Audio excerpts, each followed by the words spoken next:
And welcome back to another episode of the Drunken Cryptids. I am your host, Matthew. And I want to give a shout out real quick to blademedia.com. Thanks, Dylan, for doing the graphics for the logo on the website and on the Facebook. Man, it looks absolutely amazing. You did a great job. Another shout out to Gunner.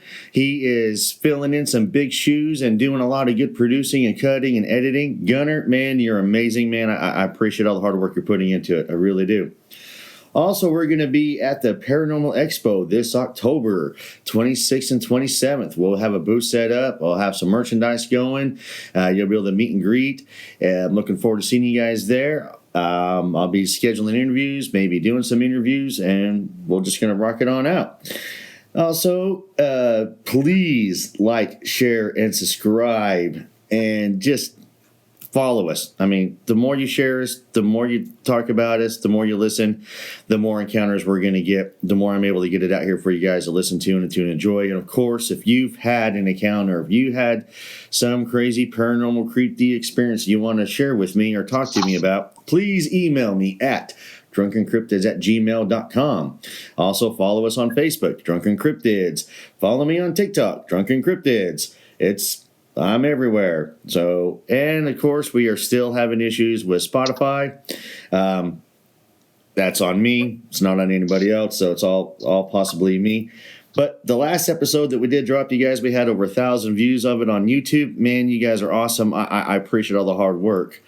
But now tonight, I've got somebody special coming back. That's right. From episode 1. Probably one of my dearest friends in the whole wide world. Everybody, give a round of applause and welcome back, Rick. Rick, how you doing tonight, buddy? Hey, brother, what's going on, man? Thanks for having me back. Nah, man, I got a lot of good comments, a lot of good reviews on our last episode. So on your first episode, a lot of people got a kick out of it, and where people were wanting to know where this was at, they were like, maybe y'all should go down there, and maybe y'all should go do an investigation there. So a lot of people were pretty impressed with the lodge the experience that you had. Yeah, I mean, it was creepy and scary at the time, but looking back, it was kind of exciting too, you know. But one thing I wanted to make clear, brother, is that really happened. All that stuff, but none of it was written down or made up for the show or anything like that. All that stuff really happened. And today I'm going to give you a little bit more of some stuff that has happened to me at a different place.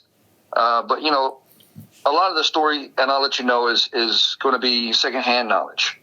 Okay. But that's when I first did that initial podcast. All right, now let me. I'm going to pause you real quick because I'm going to clear the air up. I'm going to tell the audience this first and foremost, Rick. I've known you since 1996, 7. Yeah, man. Yeah, so I've known you, I mean, for a good majority of my life, and there's never been one time in our relationship that I have ever questioned anything that you have ever said to me. And I know for a fact that what you say is pretty much almost going to be, if you've had an experience, you had the experience. And right. You know, and I'll die on that hill every single time. So don't even worry about that. There's always going to be people going to question and doubt and do this and do that. And you can tell from the way you know, how you retold everything and the experience that you had. You can tell that you went through something. It came through clear as a bell. So I definitely wouldn't even stress that at all. And then I am going to say that I am going to this episode a little blind. That's how much I trust you. A little blind. I know a little bit about what you're going to talk about. And I know that much. And I might interrupt if it's what I think it is. I may interrupt with something that we did there in 2000. Yeah, see? Well, look at that. 24 years ago. Yeah. So, 24 years in June is when, you know, you show me the place. If this is where I think it is. So, right. But, man, I'll let you take it away, man. Go ahead. Run with it. All right. The first time... the first podcast was said and done and in the books. My wife said, "Hey, you gotta tell them about my grandmother's house." And I was like, I know a lot of stories about it, but they're all, you know, like secondhand knowledge. People tell me all these crazy things that have happened there. I've got 2 stories of my own that I can tell, But the weird stuff, I wasn't there for. But I'll try to relay it as best I can, because it is, of course, secondhand knowledge. The place is my wife's grandmother's house. All right, now I'm going to real quick interrupt before we get into that. And the reason why that your wife's not coming on is because she's too shy to come on board on the show. Am I correct? Yeah. I told her, I was like, dude, just talk to him, man. You've known him for 25 years. Go ahead and, no, I don't want to be on there. My voice sounds weird or whatever. Yeah, she's. I know. I tried. Yeah, since we're talking about the house, I was trying to convince her to come on and talk about it. So, but we're going to trust you and we're going to have you relay the information. So go ahead. So Monica's grandmother's house. Okay. So this house is situated about 3 to 5 miles from downtown San Antonio. It is a few blocks from Little Flower Basilica Church. The Catholic Church, it's a historical site. And I tell you this because it is downtown San Antonio. It is completely surrounded by houses and buildings and all kinds of stuff for 10 to 15 miles. They have pictures of this house sitting in a completely open field with nothing but a tree in it. This house is old. This house is late 1800s, and it has a lot of history to it. So my wife's grandmother, she had a lot of noises and things that she kind of she only got scared one time out of the house, right? After that, she wouldn't deal with them. She would just be quiet in Spanish and kind of go with it.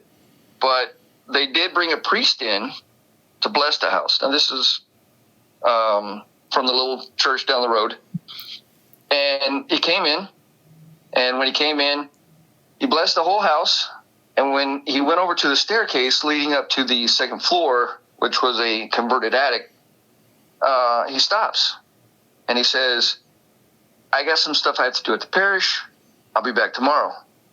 Well, then tomorrow came. He didn't come back. A week later, still not there. 2 weeks in, they go to the church and they say, hey, we're looking for Father, whatever his name was. And the church said, we've never had a father, whatever his name was, working here. Whoa. That happened, yes. So later on, I married my wife. All right, so let's go back to this priest real quick. Hold on a second. So, all right, so did they actually go to the church and request, or did they call the church? I mean... Yeah, they went to the church. They made the request. He came in.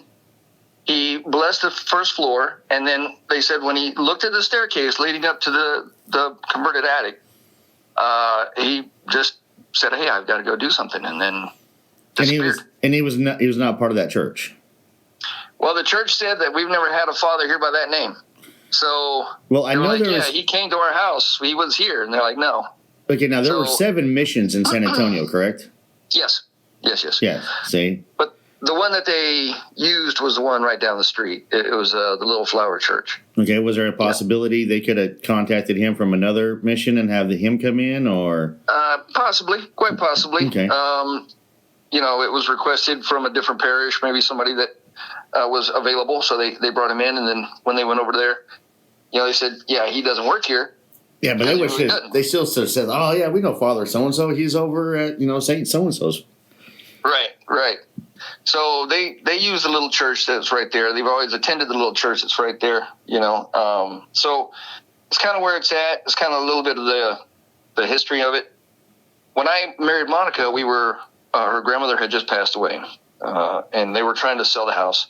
So we were doing some work in the yard, trying to clean the place up. And it was, July, August, super hot in San Antonio, miserable hot. And as I'm cleaning the backyard and mowing and doing all that kind of good stuff, I go to the back door where my wife is cleaning up the inside, and there is this 50-degree wind just streaming out of the house. And I was like, wow, man, this AC is just great. And she said, there is no AC in this house. Whoa. I said, what? She said, yeah, no, the cold air comes from the attic door. So I was like, that's super weird. Yeah, stand in front of the door. So with the door closed, I stood in front of the door, and there's this breeze blowing through the closed door. I was like, this is too weird. I'm going outside. So I went outside. I said, okay, I don't need to be in a place like that. That's super weird. The attic staircase, they had all kinds of saints and crucifixes and everything going up to the attic, and all the time all that stuff would just be knocked on the floor. So, I didn't deal with any of that stuff at the time. I was like, it's super weird. I don't know how 50-degree wind is coming out of an attic in San Antonio, in the middle of the summer. So that was my first experience. I want to know how they lived in that house without having air conditioner in San Antonio in the summertime. They opened up the windows and doors, and they used to have swamp coolers, I guess. That's what they used to use, like some kind of water cooler. Yeah, that makes a lot more sense because it is brutal down there. Brutal. Yeah. But at the time, there was nothing in the house.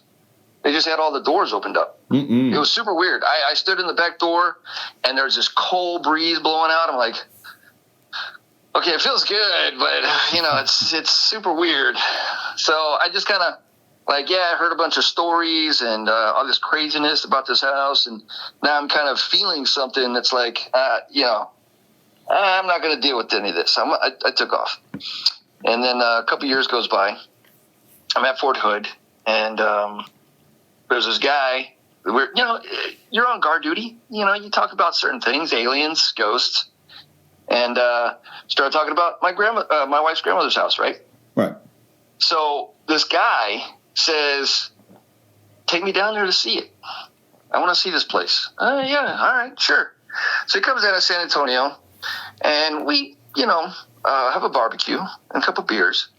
And, the night gets a little long, and we've had a few more beers. So we decided to go over there and just take a look at the house. So when we get there, the house, when you look up at it, there's a porch.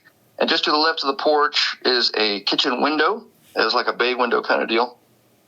And it was completely dark inside the house. And my in-laws told me that the house was being, no one lived in it, right? It was trying to be rented, but nobody was renting it at the time. So it was completely empty. So I look in the kitchen window, and it's completely black inside. And this guy, who was a little bit two sheets to the wind, goes to the front door and starts to knock. Oh, no. And I'm up there, I'm like, okay. Let this guy get it out of his system. He's going to knock, nothing's going to happen, we're going to go.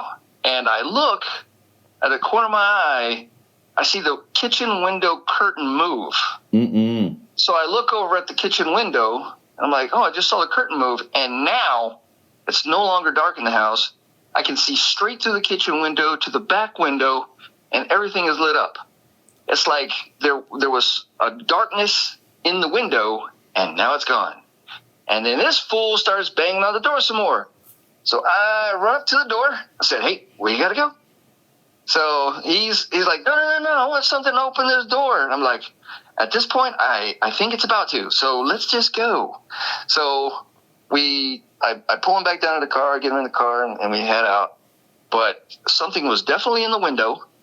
It didn't have a shape. It was just darkness. And then it wasn't there. It moved the curtain. I don't know. It's nothing significant, but it was definitely something in the window. That's what I saw. Okay. Okay. So you saw something, or you see an outline of a figure, or what? No, darkness. It was just darkness. It was like I couldn't see inside the kitchen. I saw the curtain move. And then I could see inside the kitchen. And there was nothing in there.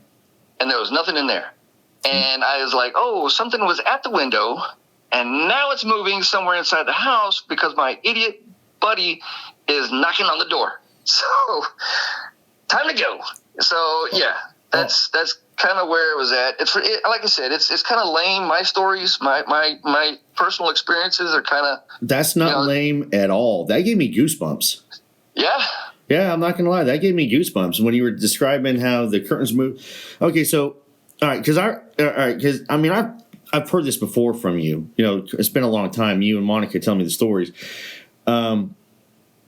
So the curtain moved. It was dark, and then it was light inside. Do you have an idea where the lights were coming from, or I mean? Yeah. So the light was actually not like a light. It was the light from outside. I could now see through the kitchen. Oh, so it moved the curtain. Window. So the curtains was closed, and then they opened. No, the curtain was kind of opened already. It's like it moved the curtain to look. Is kind of the way it felt, and then it let it go, and then it's like now it's not there anymore. It's not in the window, and I was like, I don't know where it went, but it's time to go. Yeah, I just got goosebumps. Oh man.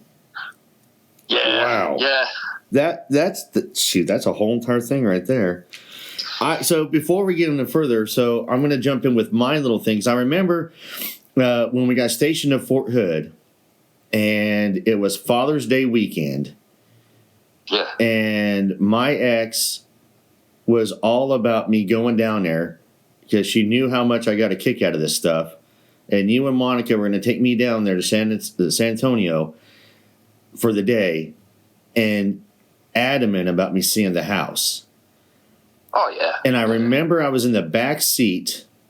We pulled into the driveway, and it was, I mean, I can remember it still. My eyes were drawn to the upper left window. Like I kept waiting for somebody to come on out and wave or do something at the window.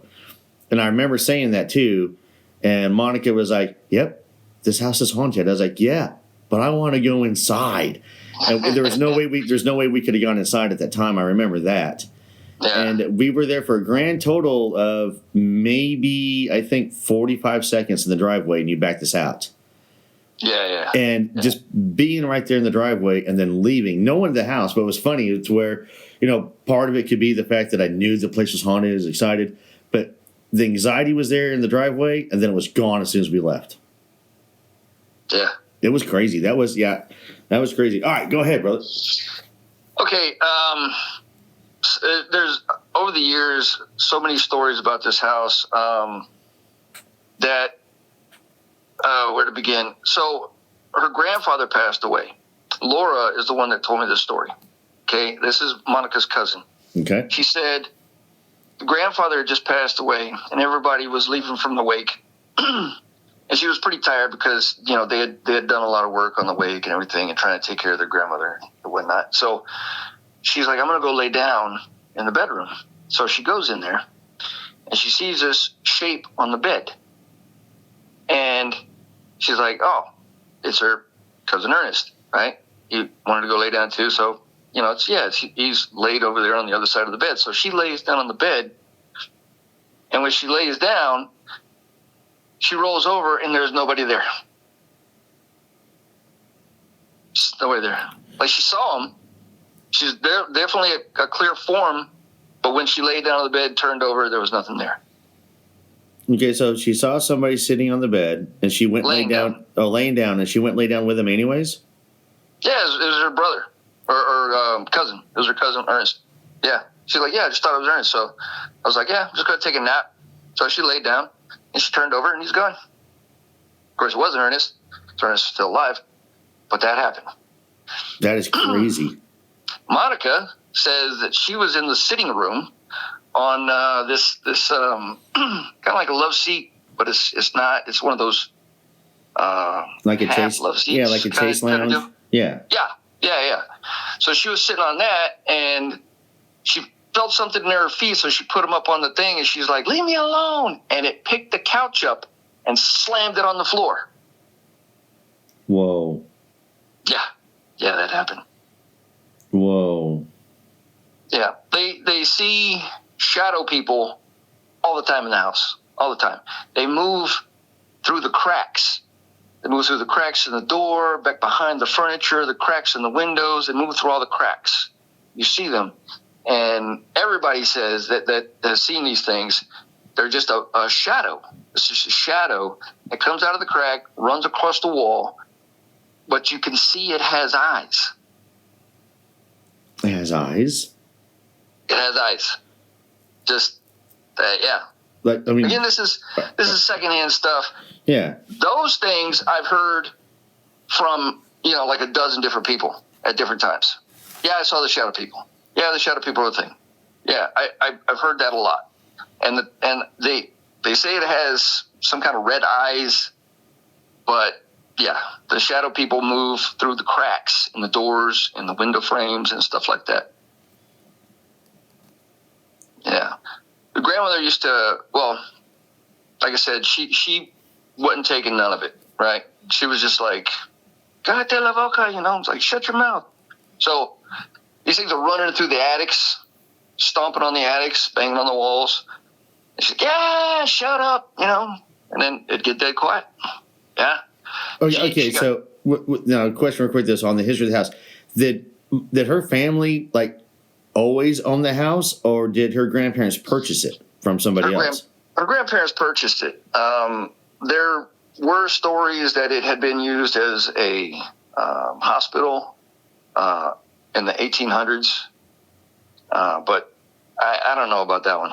I mean, I haven't seen anything that suggests that. They just kind of we think it might have been used as a hospital at one time in San Antonio. Okay. But it's real small. It's just a little house, so. Well, they didn't. Well, in the 1800s, they didn't really have big hospitals. Yeah. It could have just been like a family doctor or something like that lived there. Well, maybe a family doctor lived there before, and maybe he had a lot of patients come through. Right. So, I mean, there's that possibility since we're talking about that. So maybe, over time, it went from a doctor's house to a hospital in the storyline. And possibly what if this guy was actually, not saying anything bad about the guy, but maybe that was actually used for that. And all the energy and everything got brought into that. Right. So, because an idea that I've been kicking around for quite a while is about energies and manifestations and everything else like that. And I did a discussion. I had an episode. It's called The Dress. And, Yeah, I heard that one. I heard that one. It was good. Yeah, so Tommy on there was talking about this house. And I keep thinking that maybe, energies can get absorbed, in certain areas and locations, and depend upon what the type of trauma was. It could be a good trauma. It could be a bad trauma. I firmly believe people go to a place and they just feel happy to be there because the place has been just energized, positively and with love, all that good stuff. And then you have places you go to where, your skin's crawling, the hair's standing up on the back of your neck, and, something happened there, Right. So that's so maybe that's what took place there. Maybe that right there opened up all the energy and, anguish and stuff like that, possibly opened up, thinned the veil, and they came through and they didn't want to leave. So, but yeah, carry on, brother, carry on. Yeah. The one story too, I don't know. It's not really supernatural per se, but they didn't have the stairway leading up to the converted attic. They had that built, and when they did, they had a carpenter come in and put the stairs in. And the carpenter, apparently, he did all the stairs except for the last step, and said, "I got some finishing stuff to do. I got to do tomorrow, and I'll be all finished. I'm going to call it a night." And then he went home and had a heart attack and died. Whoa. So, yeah, there's a big thing with the attic. The attic is I don't know what it is about the attic, but it seems everything is kind of focal pointed into that area. And, that maybe it was just a coincidence, that the guy was just about to finish the job up to the attic and, had a heart attack and passed away. That's a pretty strong coincidence. Yeah. That's why the story gets told so much. It's like, that's a little too coincidental there. Yeah, that's beyond odd. Yeah. Oh my gosh. All right. And from day one, the attic stairwell has, like I said, saints and crucifixes, and the crucifixes weren't just knocked down. A lot of them are turned upside down, and everything is just thrown on the floor. Whoa. Yeah. So the bathroom is, it's kind of funny. This part is kind of funny. All right. But the bathroom is between the master bedroom and the sitting room, which is kind of like they turned it into a sitting room, but it's probably a second bedroom at some time. So the bathroom is in between the two. So you got 2 doors to the bathroom. You see what I'm saying? Okay. The amount of times that people have been locked in that bathroom, because you can lock the door from the inside and the outside. So people go to the restroom and then they can't get out of the bathroom. It's like, yeah, we're just going to lock you in. That's funny. Oh, that's hilarious. Yeah. I mean, it is until you're the only one home. Apparently that happened to my wife's grandfather one time, where he was the only guy at the house. Both doors got locked, and he had to stay in the bathroom for about an hour until her grandmother got home from shopping. But that's funny. When you said that, what's funny when you're telling the story about the bathroom, my dog was just laying there happily asleep, and now just jumped up like something got him. He's like sniffing around trying to figure it out. Yeah. Now he's laying back down again. He's a good boy. All right. So apparently they're a little bit of a pranksters there too, but there's been touchings, pushing, shovings, those kind of things. Monica would say that it would sound like glass exploding in the kitchen, like glass shattering in the kitchen, and then they go in there and there's nothing. It's like there's no glasses that are shattered. They said it sounds like it's shattering and hitting the floor. You can hear there's clearly glass, and they go in there and nothing. That is weird. Yeah. That is absolutely weird. Yeah, it's a strange old house, man, and I didn't want anything to do with it. You know, it seems to keep happening to me, but I want nothing to do with them. Yeah. So. No. Well, see, you know me. I'm the complete opposite. I'm the first one to go run towards it, going, "Let's go see what it is." Yeah. And tell everybody I'm the guy. I'm the first one dead in every horror movie. Yeah, I mean, the thing is, San Antonio itself is extremely haunted. Extremely haunted. Of course, you have the Alamo that happened here, right? Yep. I mean, that's significant. But at one time, like, San Antonio was one of the biggest witch cities in the world. Like, witchcraft was a really big thing here in San Antonio back in the 70s and 80s. I think it probably still is. It's probably just a little bit more hidden. Probably, but kids today, they don't really care about anything but Fortnite. So yeah, I will tell you this, though. Since you mentioned the Alamo, so for those people who have never had a chance to experience the Alamo, so the Alamo is not like we expect it to be in the movies. It's empty. There's nothing around it. It's right downtown heart of San Antonio. I mean, there's traffic. There's a whole bunch. The Riverwalk is right there, which is gorgeous. But what's funny is that once you go inside the Alamo and you go into the back courtyard, it's quiet. Yeah, it is. Quiet. I mean, it's noon, and when you're outside before you walk into the main doors, there's traffic going by. You hear the cars, everything. Once you go into that courtyard there in the back where they have it all walled off, it's quiet. It's eerily quiet. During the day. It's a surreal experience for anybody to go and to get a chance. But I highly encourage everybody to go see the Alamo, not only for the historical significance of it, but for just that little creepiness side of it. And of course, then we have the one story about me the first time I went there with the lovely Texas Ranger guy. So yeah, and the Minger Hotel right across the street, right? The Minger Hotel, you stayed there. Yep, that's extremely haunted too. A lot of people have experiences in the Minger Hotel. Yep, that one weekend that's where I did stay at. Yep, and I had nothing. I stayed there for the work trip that I won. Yeah, it was right there on the Riverwalk. Yeah, it had nothing in there because I remember we were trying to talk to the the front door people who greet you and everything else like that, the conserje or something like that, and he it was a she, and she was telling us that the hotel was haunted and everything else like that, and me and my ex, we didn't have nothing. Yeah, we didn't experience anything there, but it was a beautiful hotel. Yeah, I remember that. Very beautiful hotel. Yep, that was a fun trip. That was a good fun trip for work. I was talking about the other weekend when I came down there and when we were in the Army together, because we spent a couple weekends down there together. Oh yeah. Did we ever talk about the car? on the railroad tracks on your last episode? I can't remember. That's just an old kind of wives' tale. It's cool. It's really cool because it's an optical illusion, right? It looks like you're rolling uphill, but you're really rolling downhill. There is an optical illusion. It's very, very cool. The train tracks are right there at the edge, and your car, and it rolls fast, rolls up and over the train tracks. Yep. And, when I was a kid, we'd roll the window down and we'd have girls in the car and they're like, oh my goodness, there's girls pushing the car. And it's like, yeah, that's funny, So, it was a good date night kind of thing. It's like, get them all scared. I see that. But, it is an optical illusion. You have to see it from the softball field that they got over there now. When you're coming out of the softball field, you can clearly see the road has a slant to it. But when you're sitting on it, it definitely looks like you're rolling uphill. It is an optical illusion, and it is super cool.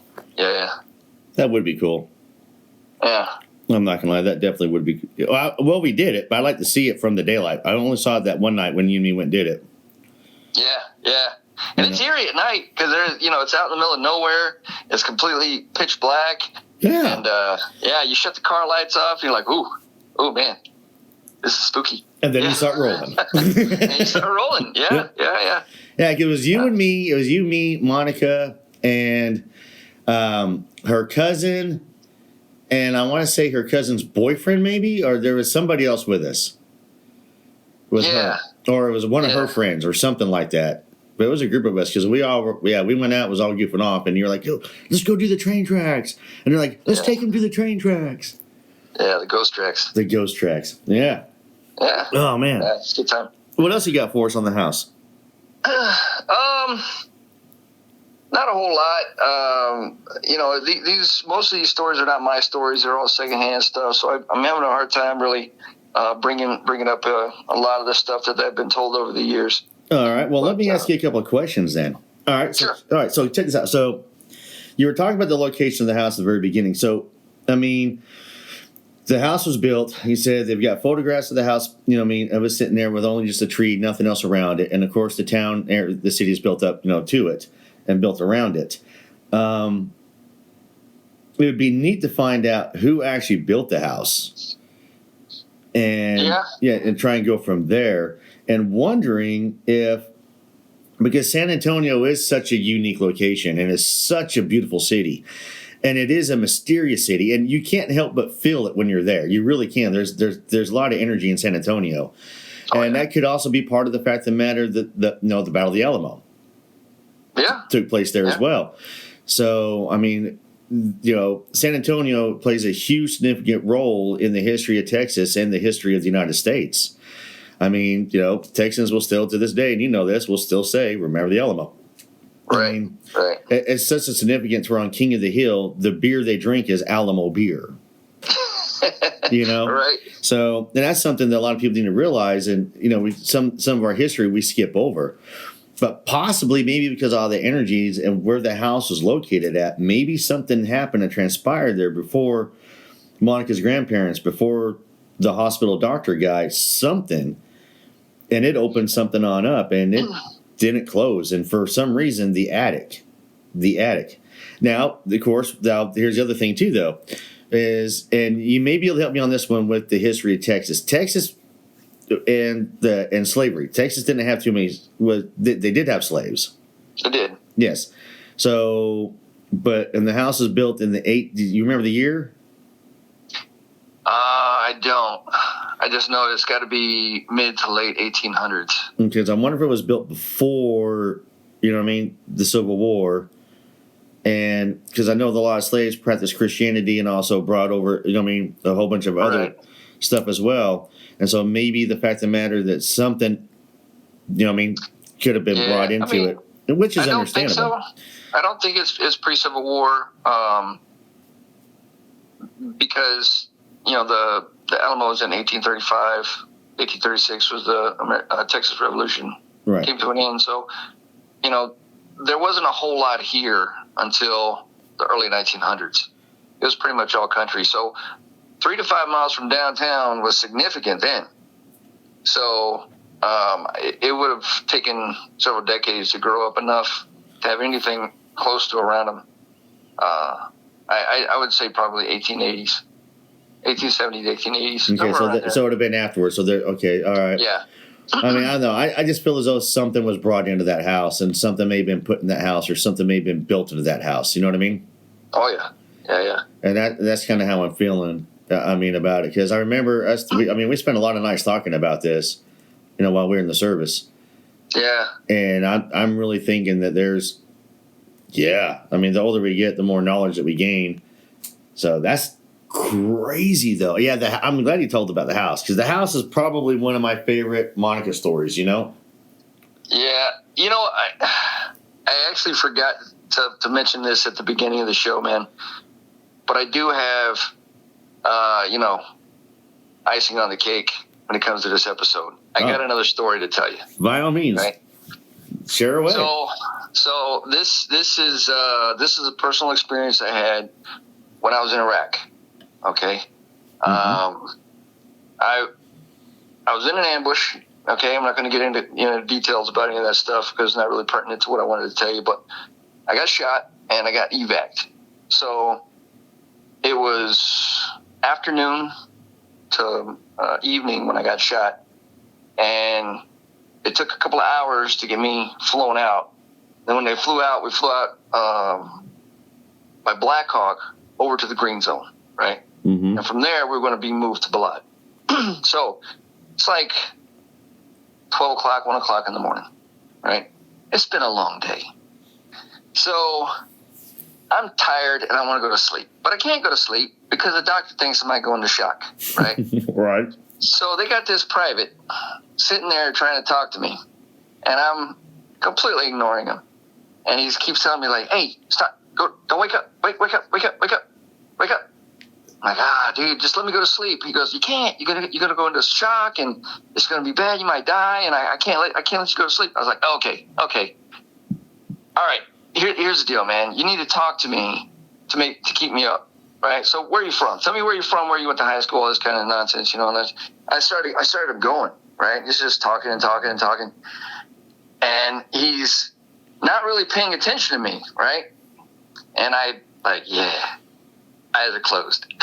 And I'm sleeping, and I feel something like I need to wake up, right? Because in the Army, if you're late for something, you jump up out of bed, and it's like, what am I late for? I don't even know. Yep. But that's the way I felt, right? I felt like, I got to wake up. I got to wake up right now.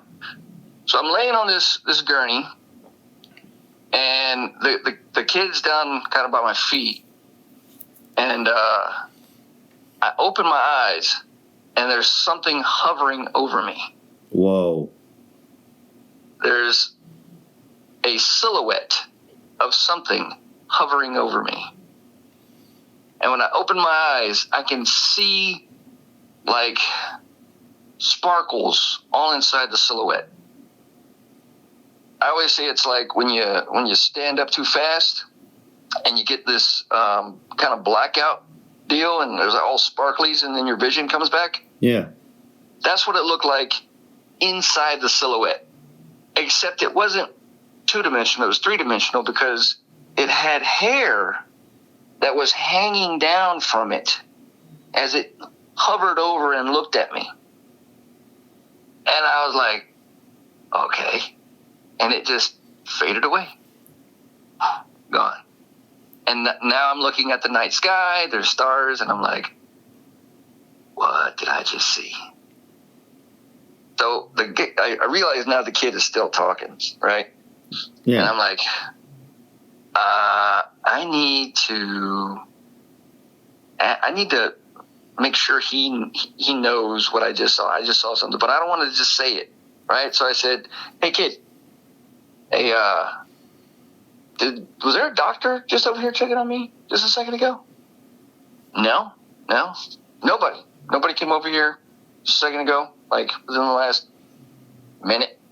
I'm like, no, nobody came over without a Kevlar on and stood over me, right, with their hair hanging down.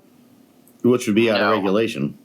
It would. I mean, at 1 o'clock in the morning, if you're a nurse, I think, regulations kind of slide a little bit, But regardless, you're right. They bun them up, got the Kevlar on so you don't get mortared. Or even a ponytail.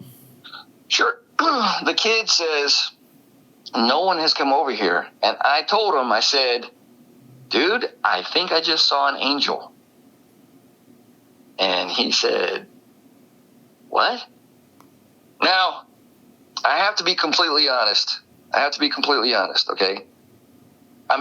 First off, I want to tell you I was completely lucid.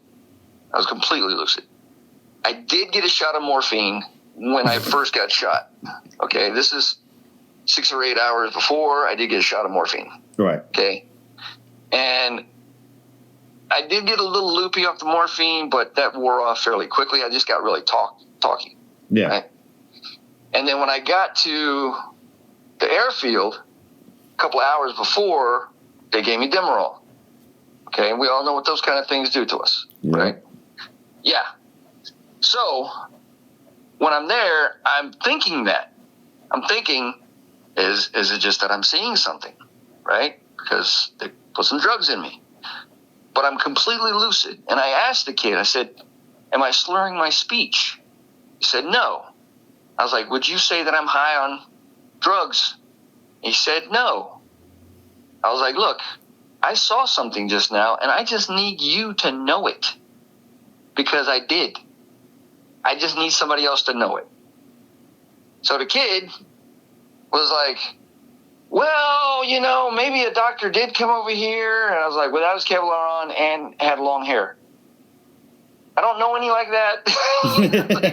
It's like, okay. So that's what I saw. I saw something hovering over me for a moment as I was waking back up, and it disappeared right in front of me. Not the first time I've seen it. Not the first time. The first time I saw it was that my brother-in-law was over there staying with him before I was married, and he had bunks from the military. You remember basic training bunks? They're metal and really flimsy. Yeah, lots of fun. Yeah, so he's on one, and I'm on another one, and we're about, 6 or 8 feet apart, and I go to sleep, and he's on the phone talking to his wife now, right? She wasn't there. She is now. And as I'm sleeping, I hear Rick. And I open my eyes, and there it is, hovering over me. Same thing. Same thing that you see. Same but different. I didn't see the hair this time. I didn't see the detail on it, but I could definitely see there was a silhouette with sparkles in it, and it just vanished. And when it did, light came back to the room, and I look over, I'm like, oh shoot. And my brother-in-law is sitting there talking on the phone.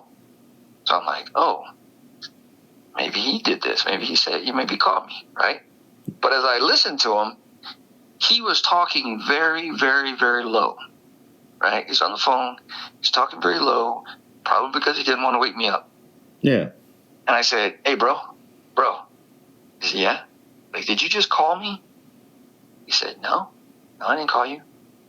I was like, somebody called me.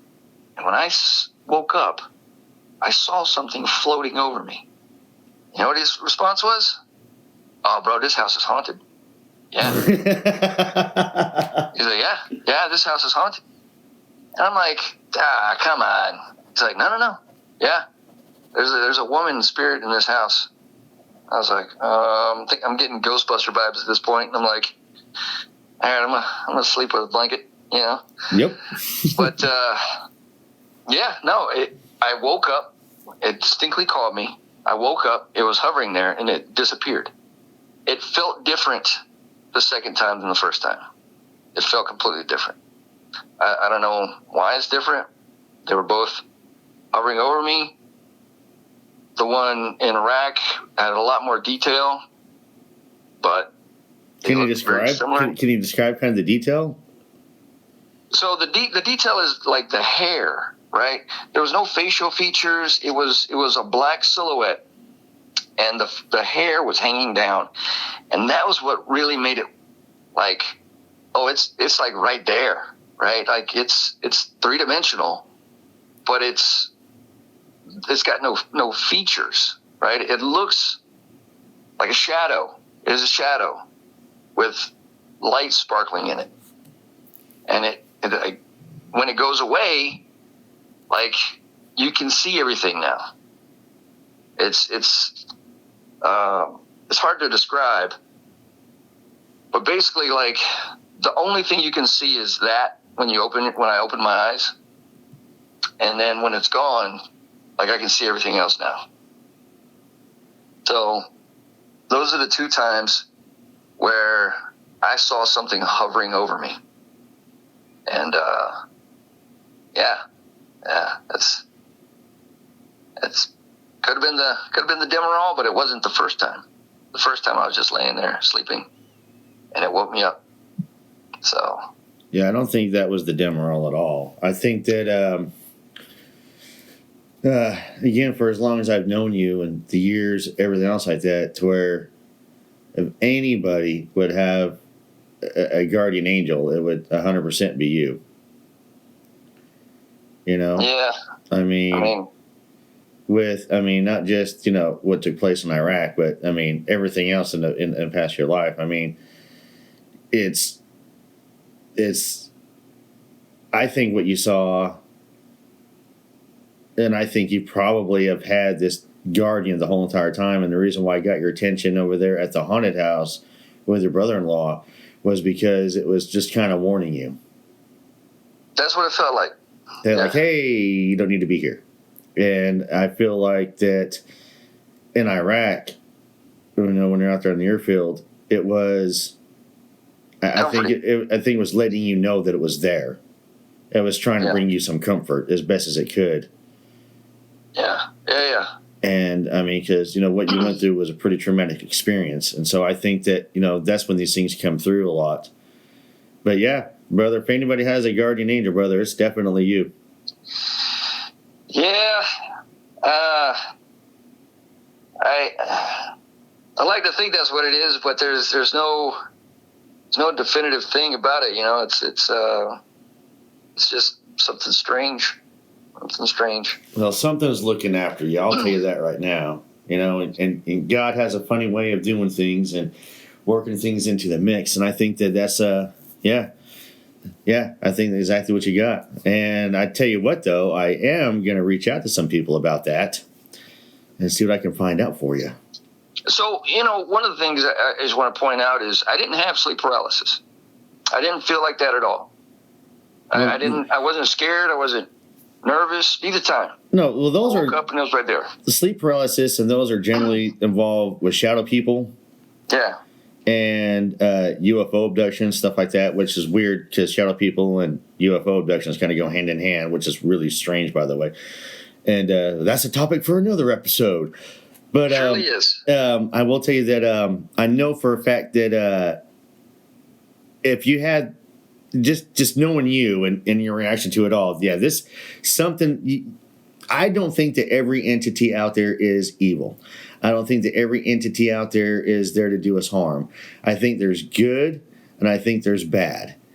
And I think we're supposed, not everybody, but we're going to experience the good and the bad and the bad and the good.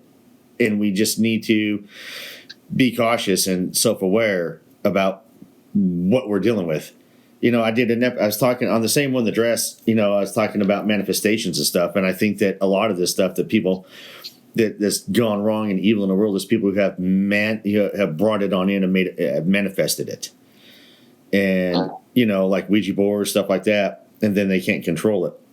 When you get enough people believing into one thing, then like the Rake and Slender Man, if those things are here now, it's because the use of the internet, which could be another form of, like, I go on and on about how, and of course we're using it now. Thank you.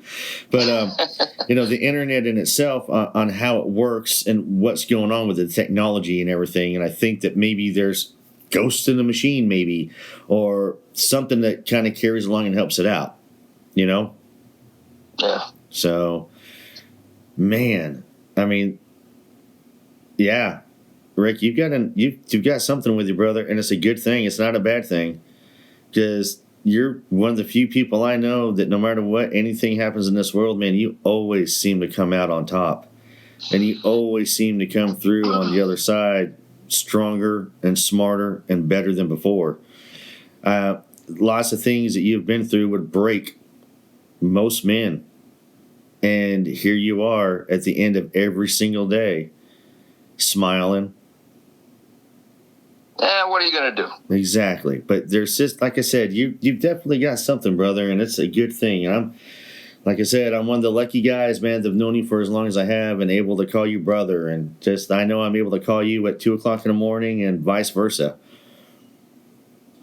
Yeah, man. Anytime. I mean, who else am I going to call up on a Sunday night and say, hey, do you want to go get our picture taken in Winslow, Arizona? And he went, absolutely. And a week later, we were on our way. That's it. You know? That's it. Yeah. You know, I'd love to do an episode just on that trip alone, to be honest with you. Just because it was a fun trip and just kind of get it on out there. So, hey, that Tombstone little adventure that we had there was some wild stuff happening out there, too. I got touched at the Birdcage Theater. Yeah. I saw that dude running down the sidewalk. Yes, and then we saw half body. Then we saw the thing shaking in the at Big Nose Cake Saloon. Yeah, the little refrigerator. Yeah, I mean, for no reason at all, just started shaking, and we were both looking. And I was like, I even asked, did you see that? Yeah. And you're like, yeah. I was going to ask you the same thing. And then we asked the bartender, was like, "Are you doing this? Is this you? Because we don't want to, you don't have to do any of that touristy stuff." And she goes, "I don't like to talk about these things. I'm here by myself." Yeah, she's the one that told us that she was locking up, and she said, "Okay, I'm leaving." And a voice came from downstairs, said, "All right, I'm down here." And she was like, "Nope."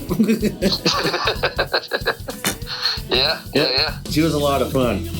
She was. I like the ones also over there. I can't remember. They were real friendly. They were not like in any of that ways, ladies and gentlemen. They were, open about the paranormal and talking to us about, and that's what we did the whole entire night. Was every saloon we went into, we wanted to know the history of it and any paranormal stuff. So, but Rick, man, I just want to tell you, brother, man, I appreciate you coming on and sharing about Monica's grandmother's house and sharing me the angel.